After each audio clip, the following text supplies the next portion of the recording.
देखने से पहले हमारे चैनल भोजपुरी मसाला आदित्य को सब्सक्राइब और बेल की घंटी जरूर बजाएं।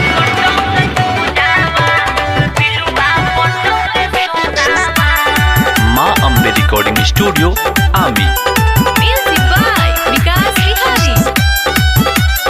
हमारा छोरी के शादी कोइली भतरे चहटौ के पूजावा, भतरे चहटौ के पूजावा, भतरे चहटौ के पूजावा।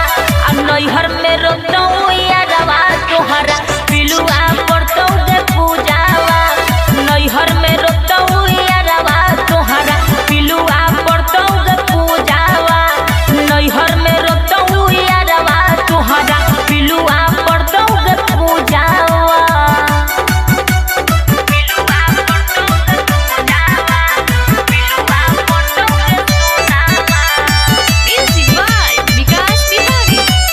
छोड़ी के नैहर के यार तू भतार पहिले गेले हवा, भतार पहिले गेले हवा, भतार पहिले गेले हवा।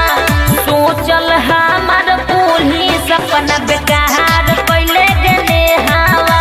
आ नैहर में रोतौ यारवा तोहरा पिलुआ पड़तौ गेले हवा, नैहर में रोतौ यारवा तोहरा पिलुआ पड़तौ गेले हवा, पिलुआ पड़तौ के पूजावा, पिलुआ पड़तौ के पूजावा। म्यूजिक बाय विकास बिहारी। हमर खाइल चिढ़वा अब तोर भतरा खैतौ गलुलिया, भतरा खैतौ गलुलिया, भतरा खैतौ गलुलिया।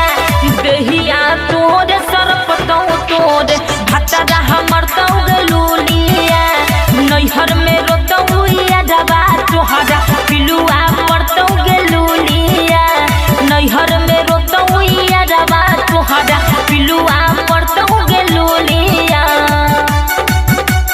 पिलुआ पड़तौ के पूजावा, पिलुआ पड़तौ के पूजावा।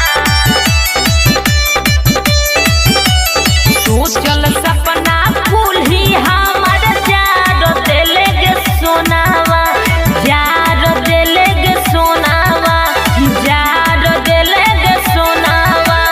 बबुआ भुवन के दिलवा तेहू तुरले गे सोनावा, ज्ञानी गौतम के दिलवा तेहू तुरले गे सोनावा। नैहर में रोतौ यारवा तोहरा पिलुआ पड़तौ गे सोनावा। माँ अम्बे रिकॉर्डिंग स्टूडियो आमी।